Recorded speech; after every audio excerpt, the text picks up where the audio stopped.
Thank you for watching. Subscribe on Deceived Husbands for more stories. Ryan Carter couldn't help but smile as he wiped the sweat from his brow. Earlier that day, he had been promoted to shift foreman at Smith Industries, effective immediately. The icing on the cake was working the night shift for the foreseeable future. Most people hated the night shift, but the timing was perfect for Ryan. His son, Jake, was a sophomore in high school, actively involved in several sports and clubs. By working nights, Ryan would be able to attend his son's activities without missing work. He had worked the night shift more than a few times over the years and had developed a system for sleeping during the day that made it all work for him.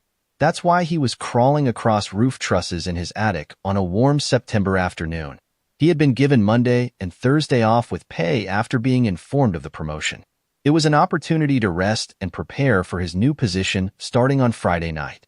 Ryan had long planned to make a small apartment over his detached garage. It would become his fortress of solitude, where he could peacefully sleep during the day, avoiding the usual interruptions and distractions that frequently occur when a person tries to sleep while most people are up and about.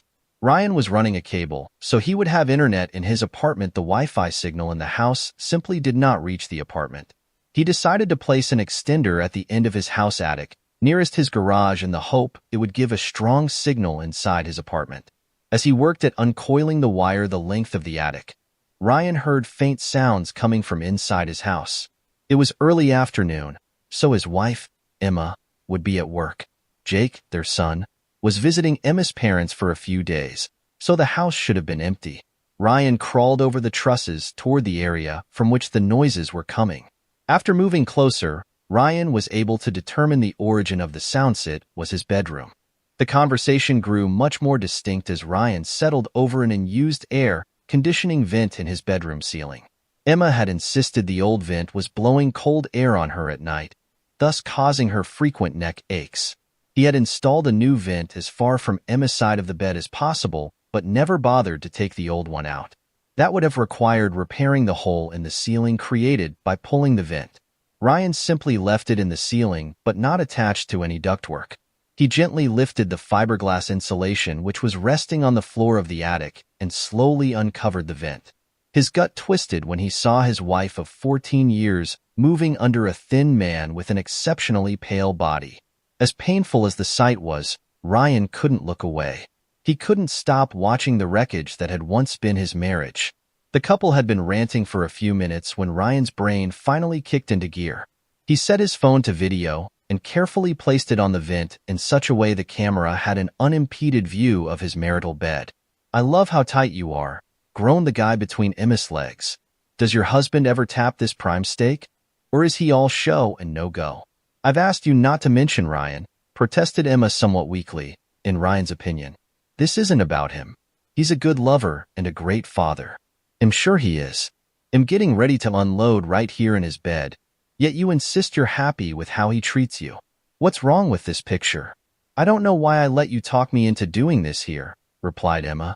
"There's no chance of being caught at your place." "I'm going to finish," groaned Emma. The guy covering Emma suddenly tensed up. The couple became very still for a minute before Ryan saw the man roll off his wife. "See how intense it is when you take chances?" asked Emma's lover. "Doing it at my place works great most of the time, but having you in your marital bed takes it to another level." Ryan recognized the man enjoying his wife once he flipped onto his back after finishing inside her. He was Jason Roberts, a driver for the delivery company where both he and Emma worked. He was recently divorced and had a daughter in Jake's class. "That sounds terrible," responded Emma, but without much emotion. "You wanted to do this here because it turns you on to think you're pulling one over on Ryan. You act like it's some kind of competition." "It is a competition, at least for men," replied Roberts with a soft chuckle. "You're sexy, and the thrill is great. But knowing you're married and am getting it on in your husband's bed makes me the winner. It feels incredible. It wouldn't feel so great if Ryan caught us here. I don't know why I agreed to this, but it won't happen again. I'm worried about Ryan finding out. It would ruin my marriage," admitted Emma. "Let's make a deal," suggested Roberts.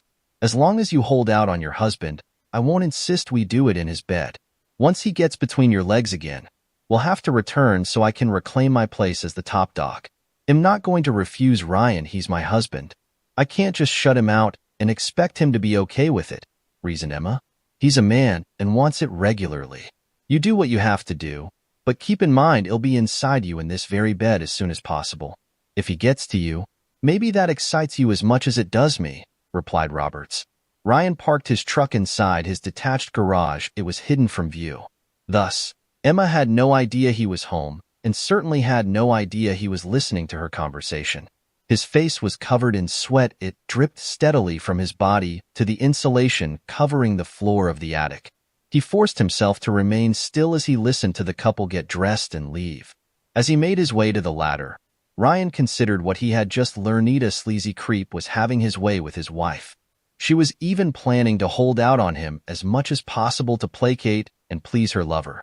Ryan managed a grim smile as he considered that Emma was going to have no trouble withholding anything from him because she was never again going to have him. He studied his situation while taking a shower and came to several quick decisions. He wouldn't let Emma know he was aware of her infidelity. Jake had 1 year of high school left, so Ryan decided his main focus would be his son. Had no longer concerned himself with Emma. She simply didn't matter to him anymore. Why should he care about her when she clearly held him in contempt? He wasn't willing to vacate the house he had spent 10 years remodeling, so some sleazy jerk could live there in comfort while having his way with Emma. She didn't sound like she would be seeking a divorce, so Ryan decided to hang on until Jake graduated from high school. There was one thing he knew: he'd need his apartment completed much sooner. Ryan decided he'd include some major upgrades rather than only sleeping there while working the night shift. It would become his living quarters for the next 1 year. He would need a small kitchen as well as a full bathroom. By the time Jake graduated and headed for college, Ryan would have had time to form a plan on how he wanted to proceed. To that end, Ryan called some contractors he knew and made appointments to get estimates. He had decided to hire a company to complete the work. It would be done quickly and professionally, and he'd pay someone to do it. There was no longer a need to save dollars by doing everything himself. His promotion would easily allow him to cover the expenses. For the first time in his life, Ryan realized his time was more important than money. If he saved $1, half would be Emma's. He was done with his old way of life. Had always tried to do as much of the work on his home as he could, thinking it would benefit his family. That had all changed when he saw Roberts with Emma. He was going to make certain Jake's college education was fully funded. Beyond that, Ryan was going to rebuild his life and have some fun while doing it. He no longer felt any allegiance to his cheating wife. Ryan had gained control of his emotions by the time Emma walked in after work and saw him sitting in the kitchen. "You're home already. Did you get off early for some reason?" Ryan gazed at Emma and decided she looked different to him. She had some lines and wrinkles in her face, and she carried a few extra pounds. Why hadn't he noticed it before? Had his love for his wife blinded him to her faults? It saddened him to think about his sudden change of attitude toward Emma, but it had been her decision to have an affair. He was simply reacting. "Yeah, we're in a bit of a jam at work. I was asked to work nights for a while, starting tonight. They let me come home, pack a lunch, and rest. They'll be headed back in later. They shouldn't ask you to work nights after a day shift, even if you had some time off during the day," reasoned Emma. "You'll be exhausted. At least lie down and sleep for a few hours." "Good idea," responded Ryan. "They'll just go crawl between the sheets." "Wait," insisted Emma, far too loudly as she recalled the condition of the bed. "I just remembered I need to wash the bed linens." "Okay," responded Ryan calmly as he grimly chuckled to himself at Emma's discomfort. "They'll just use the bed in the guest room. There's no need to get so excited." A few hours later, Ryan left the house as if he were going to work. He stopped at a local sports bar, watched a football game, and enjoyed some drinks. He had previously placed an air mattress in his future apartment. Once he was sure Emma would be asleep, he parked inside the garage and went up the stairs to his waiting air mattress. He slept surprisingly well. One of the contractors Ryan interviewed the next day was between projects and offered a very good price if Ryan would agree to begin immediately. 2 weeks would see the contractor's crew moving to a new development miles away. Ryan agreed and signed the contract for the work to begin Monday morning. His night shift operated from Friday night through Tuesday night. The plant would shut down Monday evening and start up again Friday night. Emma knew Ryan would not have to work Monday night. Therefore, she was surprised when he got ready for bed and headed for the guest room the next night. Why are you going to sleep in the guest room? We won't see much of each other while you're on the night shift. So why don't you sleep in our bed? Asked a perplexed Emma. Since I worked last night and slept a few hours this morning while you were at work, I'm not very tired. I'm going to watch a football game and maybe a movie after that, replied Ryan with his planned excuse. I'm trying to get accustomed to staying awake nights and sleeping in the morning. I don't want to ruin your sleep.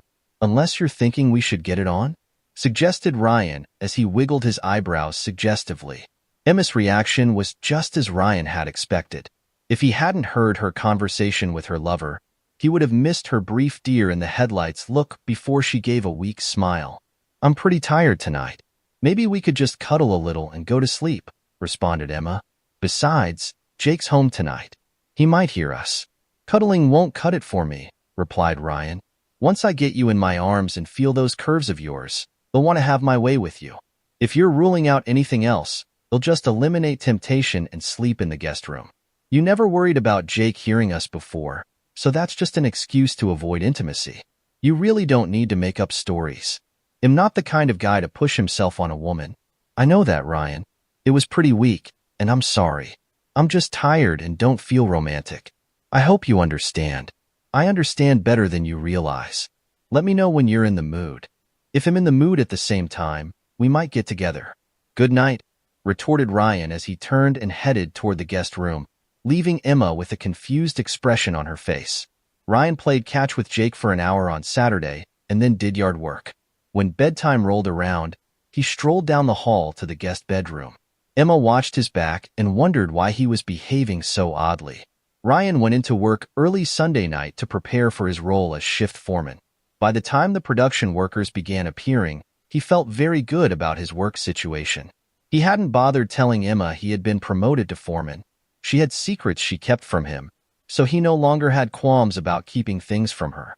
His shift went smoothly. He was well received by those working under him. He decided he had a great group of people on his shift. The new position carried more responsibility, but Ryan had seen all the problems before and knew how to deal with them. He settled into his job with minimal adjustment or difficulty. Emma had already left for work, and the construction crew was setting up when Ryan arrived home Monday morning. He spoke briefly with the job foreman to be sure they were on the same page, and then went inside. He fell asleep immediately but was awakened several times by loud sounds from the crew working on his apartment and once by the ringing phone. Cursing himself for neglecting to turn off the ringer on their landline in the guest room, Ryan answered with a groggy, "Hello? I'm sorry, Ryan. Did I wake you up?" asked his mother-in-law, Susan. "Is that why you called?" snapped Ryan with some annoyance. "You wanted to know if I was sleeping?" "No need to get an attitude," responded Susan. "I just wanted you to know David and I heard you were on the night shift and we won't be disturbing you. If you need us to do anything for Jake when you're sleeping, just let us know." Ryan hung up the phone without responding. As he unplugged the phone from the wall, he considered just how stupid people could be. It took a few minutes, but he fell back asleep. The construction crew completed their work in less than a week. Ryan marveled at how the contractor had finished the entire remodeling in 4 days. It would have taken him 4 months. When he woke up Thursday afternoon, he drove to a furniture store and ordered a king-sized bed, a small kitchen table, 4 chairs, and a small sofa. Next, he drove to a major appliance dealer and selected a large flat-screen TV, a refrigerator, an oven, and a microwave. By Monday afternoon, his bachelor pad, as Ryan considered it, would be ready for him to occupy full-time. He chuckled at how perplexed Emma had been when she came home from work Thursday to find a crew of men bustling around the detached garage. She approached Ryan as he was chatting with the job foreman and insisted on a private discussion so he could tell her what was going on. "I have them finishing an apartment over the garage," revealed Ryan. "I want to be able to sleep during the day without people barging in or calling. I'm having it double insulated to keep noise to a minimum. There won't even be a landline. Since I'll be working nights for some time, I felt it would be a huge benefit to have a place I can sleep without putting you and Jake out. You won't even know I'm around." "Not know you're around?" repeated Emma. "You're my husband and Jake's father. We're supposed to know you're around. They'll be going to Jake's baseball practices and games. They'll be bringing him home afterward, so he and I will spend lots of time together. Don't worry about that. We'll all be able to have dinner together." I told you a few days ago to let me know when you were in the mood for some special loving, but you haven't taken me up on my offer yet. Are you asking me to scratch your itch tonight? You're being such a jerk. Husbands are expected to do more than just scratch itches when they feel like it. We expect conversations, seductions, and sharing ideas as well as problems. Marriage isn't just about physical stuff. You know that. Don't even think about lecturing me about what constitutes a good marriage, cautioned Ryan. They'll put the efforts I make into this marriage against your efforts anytime. This will work fine. All you need to do is let me know when you want me in your bed. I'm not some damn cow that needs or wants scratching, snarled Emma. You won't be doing any scratching until you make a sincere apology. They'll want a nice evening out at a good restaurant along with that apology. Wow, Ryan broke into a big smile and simply walked away, leaving Emma completely befuddled. It was making it easy to keep Jason Roberts from demanding she have sex with him in her marital bed, but Emma was concerned about Ryan's attitude. He simply wasn't his usual self. He was ignoring Emma, and that concerned her. He had always been a very attentive husband. She made up her mind she'd give Ryan a night to remember once he apologized for his crass behavior. She knew he wouldn't be able to go much longer without it. A man can't go from getting it once or twice a week to nothing and be happy. Emma was confident he'd be after what she had. Had been that way since they first met. He was far too young to lose interest. Ryan had completely moved into his new apartment by the following Monday. The coming weekend would feature 3 nights off because of Memorial Day. Jake's junior year would begin the following Tuesday. How would you two like to go to a Ravens game this weekend? Asked Ryan at dinner on Thursday. They're playing the Falcons and fighting for the division title. It should be a great series. Seriously? That would be amazing. Thanks, Dad. Gosh, Jake. You know I don't like baseball that much, groused Emma. We'll pass on that offer. We'll find something to do around the house. I bet you will, responded Ryan under his breath, yet loud enough for Emma to hear. It's settled. Jake and he'll go to the Saturday night game. Wow. I can't wait to tell Chris about this, blurted Jake. He'll be so jealous. He's a big Falcons fan. He used to live in Los Angeles. Why don't you invite him along? Suggested Ryan. Baseball's more fun when you watch it with friends, especially when they're fans. We'll call him right now. Thanks, Dad, replied Jake excitedly as he raced off to get his phone. You certainly made Jake's day, observed Emma. Chris is a nice, polite young man. Huh, his real name is Michael? Asked Ryan as he shook his head. No wonder he has a nickname. What kind of parent names a boy Michael unless they hate him or something? Jake told me Chris' father died of a brain aneurysm 1 year ago, continued Emma as she pointedly ignored her husband's comment about the boy's name. He and his mother moved here this summer to be closer to her parents. They're older and in failing health. They'll just call him Max and pretend I never heard his real name, declared Ryan just as Jake rushed back into the room. Max's mom said he can go, announced an almost giddy Jake. This is going to be great. Saturday afternoon, Ryan pulled his truck into the driveway of a nice ranch house in a good neighborhood. Before he was able to stop, Max was racing out the door. He jumped in next to Jake as soon as the pickup was safely parked. Mr. Thompson, Mom says she wants to meet you before we leave. I guess she wants to make sure you aren't a serial killer or something, offered Max. I'm sorry about that. No problem, replied Ryan as he climbed out of the truck, walked to the house, and rang the bell. A slender, rather nondescript woman about Ryan's age opened the door. With what he felt was a quick glance, Ryan determined her legs were her best feature. They were strong and shaped perfectly. Her running shorts provided him the opportunity to admire a lot of them. Her stomach was flat, while her chest barely pushed her top away from her torso. My legs look pretty good compared to the rest of me, don't you think? Asked Max's mom, much to Ryan's chagrin. Well, yeah, agreed Ryan once he saw the grin on the woman's face. You've got a great pair of legs. Do you think I should let my son go to a baseball game with a man who checks out every woman he sees? Challenged the boy's mother. I'm trying to raise a gentleman. Ryan saw the laughter in the woman's eyes and knew instinctively she was busting his chops a little. He decided to play along. What you're really asking is, should you let your son go anywhere with a man as checking out women is the best part of being a man, replied Ryan with a grin. He needs to learn how to appreciate the fair sex. They'll show him what to look for and how to do it. I certainly hope you'll be less obvious during these life lessons you'll be giving Michael, countered the still smiling woman. The first thing he'll teach him is to smack anyone who calls him Michael, except his mom, of course, joked Ryan. I see my son will learn to be violent with people who address him by his given name, as well as how to appreciate women's legs. Does that pretty well cover it? Not even close, responded Ryan. It'll show him the fine art of judging bums and chests surreptitiously. It's important he have a well-rounded education and not focus entirely on any single female attribute. That's a relief, replied Max's mom, thus gaining even more respect from Ryan. Have a good time, and be sure Max calls if you're going to be late. My name's Anna, by the way. Seriously, Anna? What do your friends call you? Asked Ryan. Oh, for my male friends, I answer to Bella, Raven, Candy, or Bubbles. My girlfriends call me Anna, replied the straight-faced woman. Sounds good to me. I'm Ryan. We're going to be friends, so we'll call you Bella. I kind of like that name. Why am I not surprised? Responded Anna before breaking into a hearty laugh. Michael can go along with you anytime. I love your sense of humor. Jake is a very polite young man, so I was pretty sure his parents would be fine. Thanks for inviting him to the game. We're a baseball family. I used to go to as many Ravens home games as I could. My father even played in the minor leagues before I was born. He was pretty good, just not quite good enough, added Anna. Max is a great kid, so it's no problem.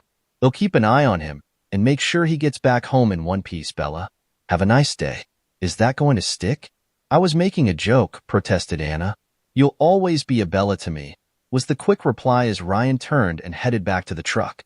Ryan had a relaxing day at the game. Max managed to catch a foul ball. Both boys ate too many hot dogs and drank too much soda. They fell asleep in the back seat of the truck before Ryan was able to exit the parking lot. When he reached Max's home, Ryan gently shook the boy awake and escorted the sleepy teen to his front door where he was met by a beaming Anna. He may have had too many hot dogs and sodas, admitted Ryan. Of course he did. He was at a ball game, replied Anna. Thanks so much for taking him and bringing him back safely. It was my pleasure. Max is a great kid, Bella, retorted Ryan. They'll see you at the next game.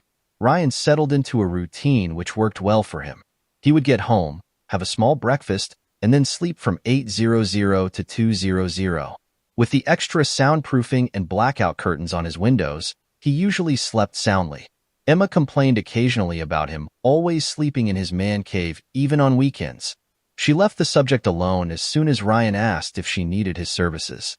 Ryan decided she was truly worried about Roberts insisting on having her in her bedroom and being caught. That suited Ryan fine. It indicated she wasn't contemplating asking for a divorce at the moment. His goal of remaining married until Jake graduated high school seemed attainable. Because he was a foreman and getting less exercise, Ryan purchased a home gym machine that was advertised to give a complete body workout. To his pleasant surprise, it performed as advertised as long as he was diligent in using it. He attended all of Jake's baseball practices, and soon the coach had him working with a few kids off to the side while the coach was doing drills with a different group of players. Jake was a pretty good player and showing signs of improvement, but Max was a real surprise to Ryan. At the start of the season, he showed some talent but was tentative and timid.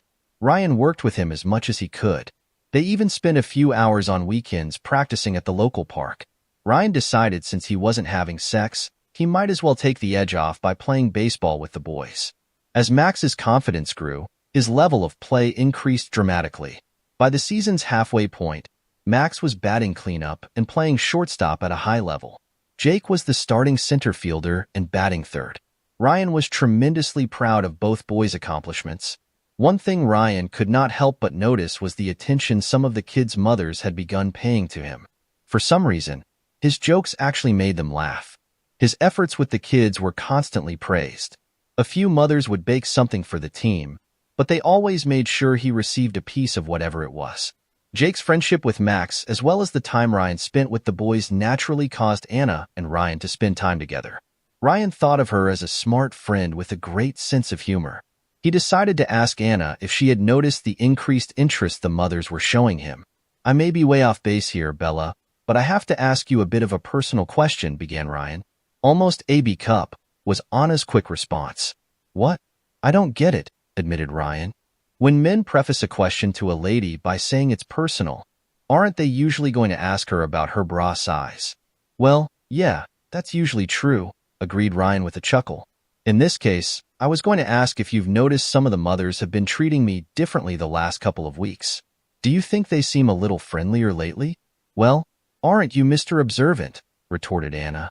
You really don't know what's going on, do you? I'd need more information regarding the what to which you refer before I could answer that question, mused Ryan. I understand the infield fly rule. I know you never make the first or last out of an inning at third base. You aren't referring to those baseball axioms, are you? No, I was talking about the unwritten rule of never bunting or stealing bases when you have a huge lead, quipped Anna, before becoming more serious. If you've been paying attention, you know the friendliest team mothers are also single mothers. You're a great dad, a good-looking guy, and have a pretty decent job. That makes you a damn good catch in their book, reasoned Anna. What about the fact I'm a married man? Wouldn't they take that into consideration? Asked Ryan. They have, responded Anna.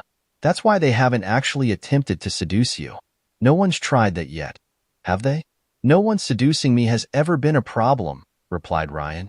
I'm married, so I obviously can't be a good catch for anyone. Ryan, I don't like how I seem to be the one who has to tell you this, but we're friends, so it falls on me. The mothers all know your wife is cheating on you. That's not bad enough. The rumor is she shut you off from intimacy. You don't sleep together, and it's a foregone conclusion you'll become a free agent in the not-a-distant future. These women want to sign you up for their team as soon as you're released. Ryan was stunned by Anna's revelation. How could so many people know his personal situation? Who would possibly know about his sex life or lack thereof? Then it hit him. Emma must have told Roberts they weren't sleeping together, and he's bragged about it to someone. That miserable scum. Are you referring to your wife or her lover? Asked Anna as she tried to lighten the mood. I have to say you don't appear to be all that surprised by the rumors. Did you already suspect Emma was cheating? No, I never suspected, answered Ryan. You had no idea at all? Asked a disbelieving Anna. I knew she was cheating. I just never suspected it, responded Ryan. You're losing me here. How could you know it without suspecting it? It's pretty simple. I never suspected a damn thing until the moment I found Roberts with Emma in our bed. I went from having no clue she was cheating to certain in the space of a few seconds. I totally skipped being suspicious. That revelation creates more questions than it answers, stated his confused friend. You saw them doing the dirty, yet you remain married, and you're not incarcerated. You're not a swinger, are you? Or a guy who likes to watch? Please don't be one of those creeps. I'm not. Don't worry about that, assured Ryan. I decided to adjust my priorities. Being able to spend a lot of quality time with Jake and not being a part-time dad became my first objective. Living with Emma rather than divorcing her seemed like the best way to accomplish it. I started working nights, and that's always been tough on our intimate life. I built a nice apartment over my detached garage, and I live there. I told Emma it was so I could get sleep during the day without being pestered and annoyed by everyday things. She wasn't happy about the sleeping arrangements, but Roberts told her every time she had sex with me, he'd insist on having her in our marital bed. That seemed to worry her, just not enough to stop being with him. She thinks her affair is a secret and wants to keep it that way. I didn't tell her, but I won't be getting intimate with her for any reason. I went to the clinic and was tested for STDs. I'm clean. I want to keep it that way. You're serious? You heard that, witch?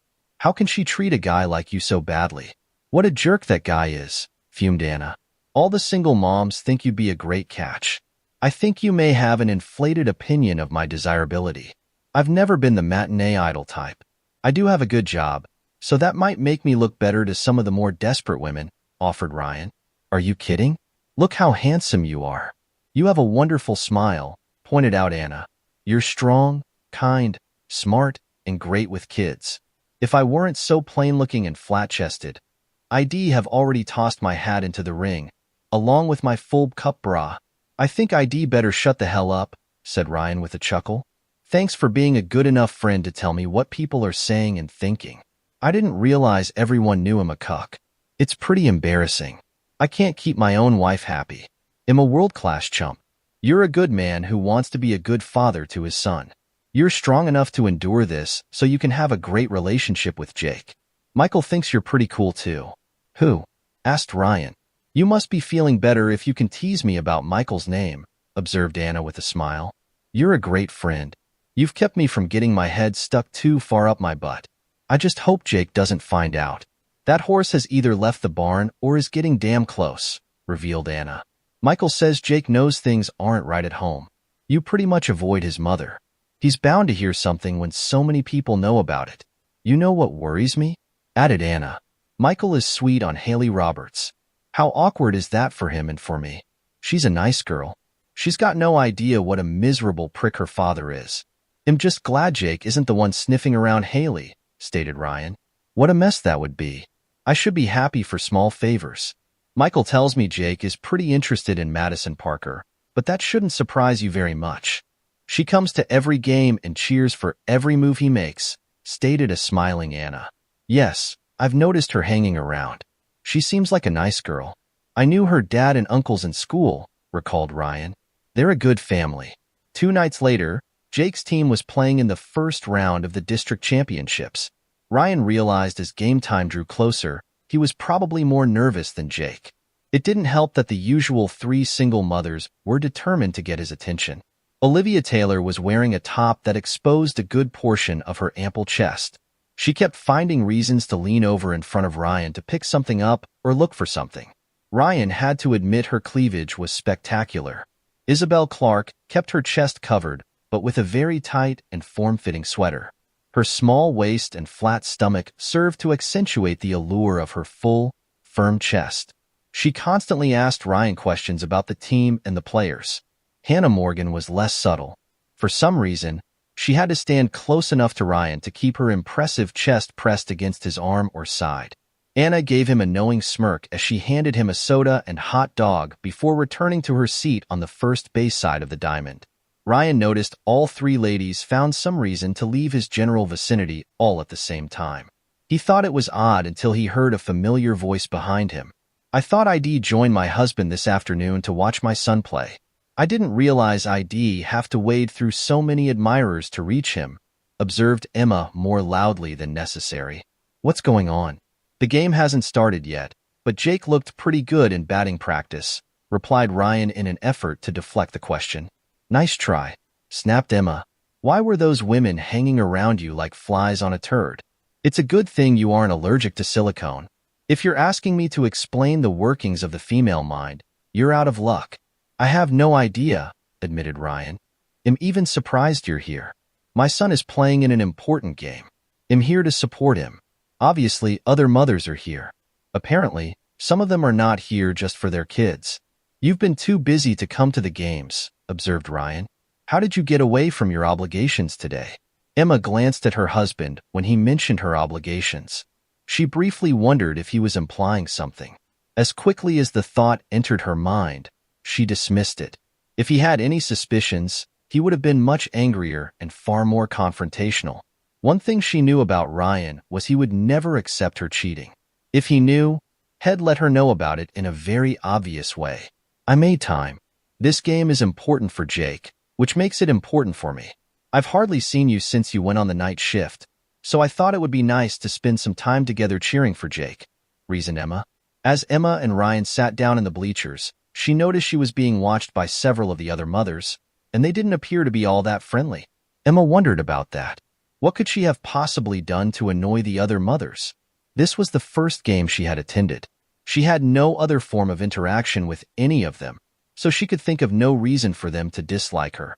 Emma then noticed Anna sitting off to the side. As usual, she failed to stand out in any way, although Emma noticed her hair had been professionally done and her legs looked good in a pair of shorts which may have been a little too short, especially considering the cool temperatures of the day. The game began and Ryan's attention was riveted on the playing field. The first 2 batters struck out before Jake stepped into the batter's box. Emma was worried for her son when she saw how fast the first pitch was and how close to his head it had been. The second pitch was low and away from Jake, but he connected solidly and lined it over first base for a stand-up double. Max was the next batter. Emma noticed that he seemed older, stronger, and more confident than he had been last summer. The first pitch popped into the catcher's mitt close to Max's head. If he hadn't leaned back, it might have hit him. Emma heard Ryan chuckle as Max prepared for the next pitch. Trying to intimidate those two boys is a big mistake, stated Ryan to those within hearing. I just hope the pitcher tries to sneak a fastball by Max. The other spectators nodded in agreement as the pitcher went into his delivery. He was a hard thrower, and he put something extra on the next pitch. There was a loud crack as Max's bat met the baseball as it crossed the plate. Oohs and ahs echoed across the bleachers as the ball disappeared over the center field fence. Jake trotted across the plate and waited for his friend to touch home plate before exchanging high fives. Anna was beaming with pride as her son circled the bases. She glanced over at Ryan, only to see small tears on his cheeks. He had spent countless hours working on fielding and batting with Jake and her son. His pleasure and pride were almost palpable. Anna was extremely grateful for the mentoring Ryan had provided her son since their arrival. Max was growing into a fine young man, and Ryan had played a huge part in his character development. Emma drove to the pizza shop to join Ryan and Jake as the team celebrated the win. She found a parking space quite far from the door. By the time she entered the restaurant, she saw both Olivia Taylor and Isabel Clark standing way too close to her husband.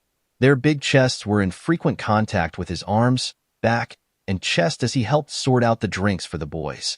Emma wasn't surprised when they seemed to disappear as she approached. It caused her to mentally repeat a conversation she had 2 weeks prior with her lover, Jason Roberts. "It's about time we got it on in your bed, don't you think?" Pushed Roberts as Emma was getting dressed after a quick session. "Having you in your husband's bed really gets my motor running." "You said you wouldn't do it in our bed again until Ryan and I were together," reminded Emma. "I'm not comfortable risking it." "Are you actually telling me you haven't done anything with your husband since the day we did it in your house?" asked her incredulous lover. "You said I should shut him off for as long as I could, and you wouldn't press me to have sex in our house until he made love to me. He went on the night shift that day and has been sleeping in a room over the garage. We haven't even shared a handshake since." "That's just plain crazy," replied Roberts. "He's way too young, and you're far too hot for him to lose interest." "Is he gay? Does he have a girlfriend or something?" "He's certainly not gay," insisted Emma. "He's very masculine. He'd never cheat on me. He's just working nights. He's tired most of the time. He only shows up for dinner, except on weekends when he does the yard work and things. No normal man married to a piece of meat like you would willingly go without, even if he worked 18-hour days," stated Roberts. "He must be getting it elsewhere. That should make it easier for us to get together. He's getting his, and I'm getting what used to be his. Ryan would never be unfaithful to me," stated Emma firmly. "He takes our marriage vows very seriously. He isn't the kind of man to sneak around and engage in some petty affair." "Is that what you think you're doing?" demanded Roberts. "Well, no. This is just a temporary thing. Ryan's been too busy with work and Jake's baseball to pay much attention to me. I deserve a little fun. I work hard to keep the house and make meals, as well as work full-time," reasoned Emma. "We know this won't last." Roberts smiled as he considered Emma's words. "I suppose you're right. Well, just enjoy the ride while it lasts. Give me a day and I can drill you in your bed. It still cranks me up." As Emma recalled Robert's words, she became concerned as she watched the two women hovering around Ryan slink away. It was obvious he had some damn attractive women with big chests and tight bodies who were interested. She realized she needed to protect her marriage from their efforts. Then she noticed Anna sitting off by herself. Emma quickly formulated a plan. She put on a big smile and sat down next to a surprised Anna. "It's good to see you again, Anna. Max has become quite a good ball player, and he's a very nice boy. You should be proud of him." "I am," admitted a wary Anna. "Jake is doing very well too. The time Ryan has spent with him is paying off. He's really been a great mentor for Max." "Yeah, sometimes Ryan is too good," responded Emma as she saw an opening for her proposal. "I'm sure you've noticed how those big-chested blondes are always hanging around him. I was wondering if you could help me out. I know Ryan would never stray under normal conditions, but he's a man and those women are all but flashing their big chests and spreading their legs when they're around him. How do you expect me to help you out?" asked Anna. "Spray them with cold water when they get too close. You know I'm not able to go to most of the games and practices because of my work and other commitments," began Emma carefully. I know I can trust Ryan with you. You aren't his type at all. If you would just stay close when I'm not around, I'd really appreciate it. I'm going to tell Ryan he should stay closer to you and act more attentive. Those husband-stealing hussies will think he's settled on you and hopefully leave him alone. I know it may be embarrassing for you to pretend like that, but it's for a good reason. You could save our marriage. Please, let me see if I have this right, responded a disbelieving Anna. You're worried that these attractive, sexy, single mothers might seduce Ryan. So you're asking me to sort of stand in for you when he's at ball games and practices. You feel I'm a safe single mother because I don't have big chests and am rather drab-looking. I didn't say you were drab. I just know Ryan. For whatever reason, he's less likely to fall for you than some big-chested ex-cheerleader type. You'd be helping him keep his vows. You feel that cheating on your spouse is a deal-breaker? Questioned Anna thoughtfully. Would it be so terrible if he tapped a few of those willing ladies, as long as he kept you as his number one? I hope you're joking, rejoined Emma. I love my husband, but he'll never tolerate cheating. It's truly the deal-breaker you mentioned. It destroys the marriage contract. I could never condone infidelity. As far as I'm concerned, the marriage would be over. You must understand how I feel. You were married for years. I understand fidelity and loyalty, acknowledged Anna. It makes sense that cheating breaks the marriage contract. I have to agree. I have to get over to Ryan. Can I depend on you to keep a close watch on him when I'm not around? Oh yes, responded Anna with a smile. Be sure to explain it all to Ryan. He'll keep my part of the bargain. Who would be better to keep a good man celibate than a flat-chested, homely, boring woman? I wouldn't have put it quite that way, but you've pretty well covered it. Thanks again, replied Emma as she left to join her husband. Last night, Emma wanted to talk before I left for work, began Ryan at the next day's practice. The crux of it was there are too many sexy single moms hanging around me. She feels I would be much safer if I stayed close to you, Bella. Or as she calls you, Anna. Why don't I feel safer? You're a smart man. You know you're never going to be safe around a single woman, regardless of how small her chest is and how plain she looks, joked Anna. Bella, you're one of the most attractive women I've ever met, responded Ryan earnestly. You're the whole package. Wow, you just made my job harder, admitted Anna with a blush. They'll make an appointment to have your eyes checked after the baseball season ends. You'll find I have 20/20 vision and I'm an excellent judge of character, with one glaring exception, stated Ryan. I seem to have misjudged my loving wife. I think she may have misjudged us, replied Anna. That is, if you really find me attractive. Ryan was amused at the reaction of the single mothers as Anna remained close by his side. He spent a lot of time chatting and joking with her. The most common reaction was disbelief, followed closely by disappointment. It took less than one practice for Anna to cut him from the herd. The team's next game required a 3-hour drive to Middletown. It was decided the team would travel the day before the game and spend the night at a hotel. It was hoped the boys would be rested and fresh for their next challenge. Ryan had given rides to Ryan Spencer's parents as well as Anna. The discussion en route focused on the team's chances of winning district and possibly the state title. They arrived at the hotel right behind the team bus. Ryan helped Jeff retrieve his luggage from the trunk. Some of the parents, including the Winstons, had volunteered to chaperone the boys and would be staying at the same hotel. All the other parents had to make their reservations at different hotels. Since there were several games being played the next day, a great many fans and players were in town. 6 teams would compete in 3 games from different class schools. Before Jake had climbed on the bus, Ryan had told him he would not be staying in the same hotel and to behave for his coaches and chaperones. He assured his son he would be at the team practice the next morning. What hotel are you staying at, Bella? Asked Ryan as the Winstons wheeled their bags to the team hotel. The same hotel you are, was her simple response. I never told you which hotel I was using. How did you find out? Asked a perplexed Ryan. I didn't, was the brief response. How do you know we're at the same hotel? It's pretty busy this weekend. You may not be able to get a room at the last minute, pointed out Ryan. I'm sure something will come up, replied Anna with a big grin, confusing Ryan further. Ryan arrived at his hotel a few minutes later and asked Bella, do you want to see if you can get a room while I check in? I can wait around to be sure you find something. Thanks, but I'll just wait here. It'll be fine, she insisted. Ryan was finally beginning to see the light as he checked in and picked up his room access cards. He returned to his truck to find Anna waiting. "Is there any chance you'd like one of these cards to my room?" he asked. "It's room 207. "What a thoughtful gesture," exclaimed Anna as she stepped from the car, accepted the key, and kissed Ryan on the cheek. "Let's get to bed. It's going to be a long night." Ryan was far more tired getting up the next morning than he had been when he went to bed. At first, he had mentally struggled with the reality of breaking his marriage vows, but Anna helped him through it. Let's look at this logically. Emma has not only been unfaithful, but she's agreed to shut you off completely. Even if she hadn't, she would still be placing your health at risk by having unprotected sex with a damn tomcat. Effectively, she's made sexual relations with her both unsafe and undesirable. She's released you from your vows and your marriage contract. "I haven't had sex in over a year. I've had checkups and am clean. You were tested after you discovered she's a cheating skank, and you're clean. I went on the pill over a month ago in hopes of hooking up with you. Can you honestly give me one reason we shouldn't sleep together? Is it my looks? Your wife thought I was a perfect foil for all the big-chested, beautiful women who were showing an interest in you because she knew you'd never be attracted to me sexually. Am I just not desirable? Bella, you're extremely desirable. Don't ever suggest you aren't.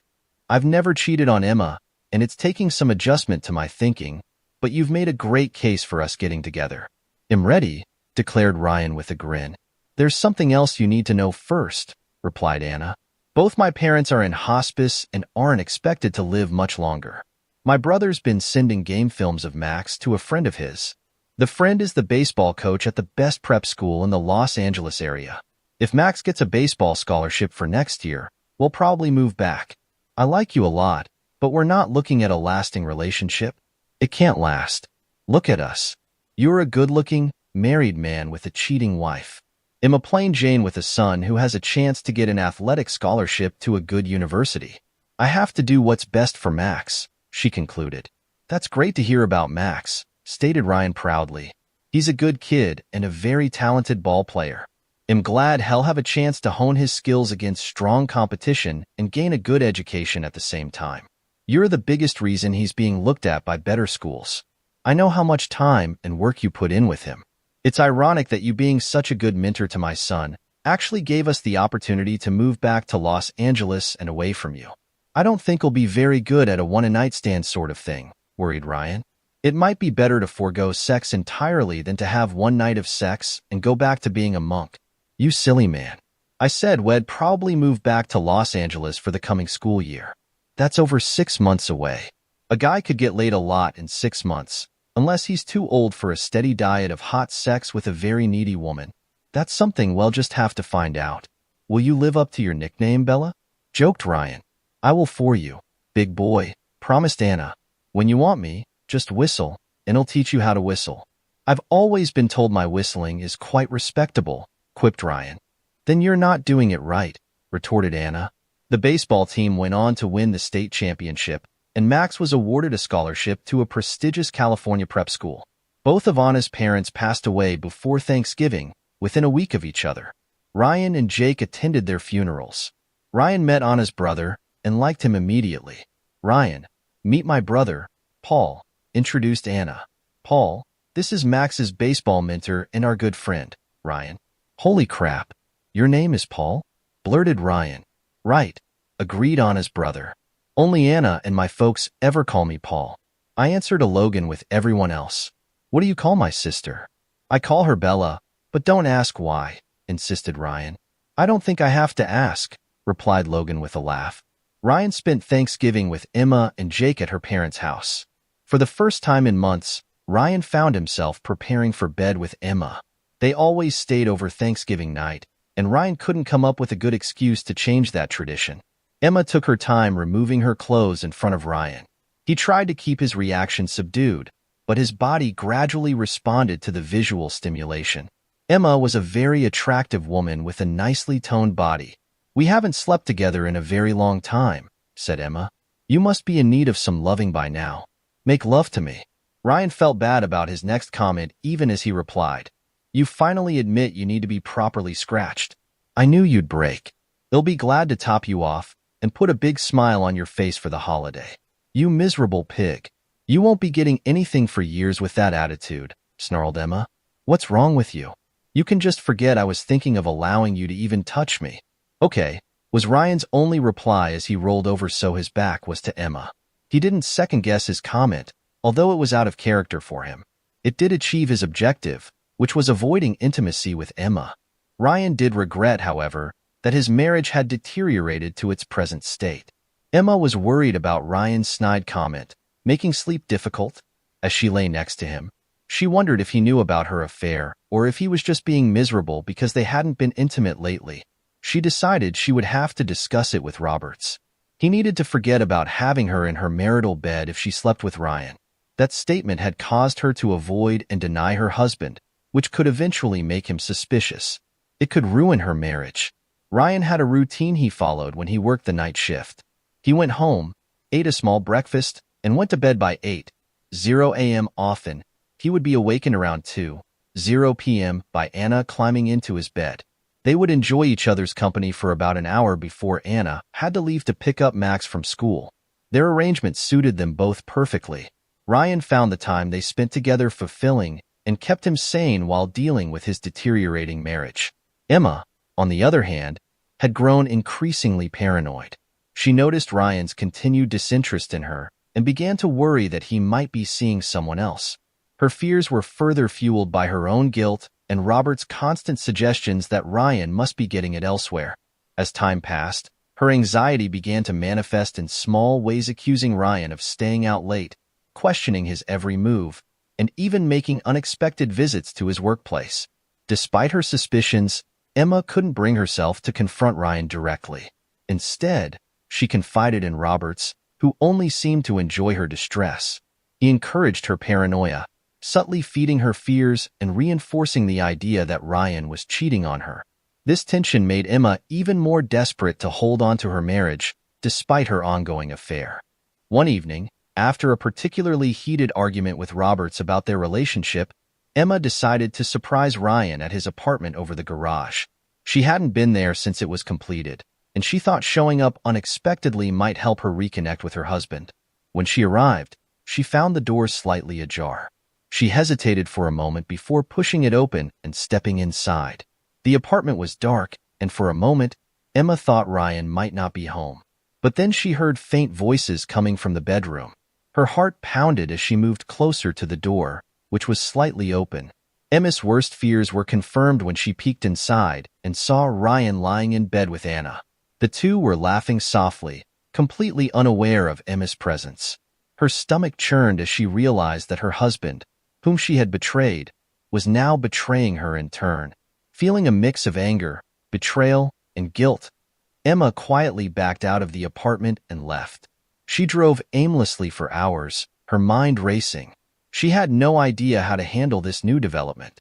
Confronting Ryan would mean admitting her own infidelity, something she wasn't prepared to do. In the days that followed, Emma became increasingly erratic. She tried to act as if nothing had changed, but her paranoia was evident. She began showing up at Ryan's work unannounced, questioning him about his activities, and even following him on occasion. Ryan, for his part, noticed the change in Emma's behavior but chose to ignore it. He knew that confrontation would lead to an explosive situation, and he wasn't interested in engaging with her in that way. One day, after Emma had followed Ryan to Anna's house, she finally snapped. She confronted Ryan as he was leaving Anna's place, demanding to know what he was doing there. "I'm seeing a friend," Ryan replied calmly, refusing to give Emma the reaction she was seeking. "A friend? You're sleeping with her, aren't you?" Emma spat, her face contorted with anger. Ryan looked at her coolly. "What if I am? What does it matter to you? You've been sleeping with Roberts for over a year now. I figured it was only fair that I find someone else too." Emma was stunned into silence. She had never expected Ryan to confront her so directly, and the coldness in his voice chilled her to the bone. You knew?" she stammered. "I've known for a long time," Ryan replied. "I've just been biding my time, waiting for the right moment. You see, Emma, I don't need to shout or get angry to make my point. I just needed to find a way to move on from you, and now I have." Emma's anger quickly turned to desperation. Ryan, please, I can explain. It wasn't supposed to be like this. We can work things out, I promise. Ryan shook his head. There's nothing to work out, Emma. You made your choices, and I've made mine. The only thing left is for us to figure out how to move forward separately. With that, Ryan turned and walked away, leaving Emma standing alone, her world crumbling around her. As Ryan drove away, he felt a sense of relief. For the first time in a long while, he felt like he had control over his life again. He wasn't going to let Emma or anyone else dictate how he lived. He had endured enough humiliation, and now it was time to reclaim his dignity. Emma, on the other hand, was left to face the consequences of her actions. She knew that her marriage was over and that she had no one to blame but herself. The reality of her situation hit her hard, and she realized that she had lost everything that mattered to her. Ryan filed for divorce shortly after their confrontation, and the proceedings were swift. He retained custody of Jake, who had grown distant from his mother, sensing the tension in the household. Emma moved out of the family home and into a small apartment where she would spend her days reflecting on the choices that had led to her downfall. Ryan, meanwhile, focused on rebuilding his life. He and Anna continued their relationship, though they both knew it wasn't meant to last forever. When Max's scholarship came through, Anna and her son moved back to Los Angeles. They parted on good terms, grateful for the time they had spent together and the support they had provided each other during difficult times. In the end, Ryan found peace in knowing that he had handled the situation with dignity and had emerged stronger. He continued to be a devoted father to Jake, who excelled in school and sports, inspired by his father's resilience. Ryan's life had taken an unexpected turn, but he embraced it, knowing that he had finally taken control of his own destiny. Thanks for watching this gripping story of betrayal and rebuilding. If you were in Ryan's shoes, would you walk away or handle things differently? Let us know in the comments, and don't forget to like and subscribe for more.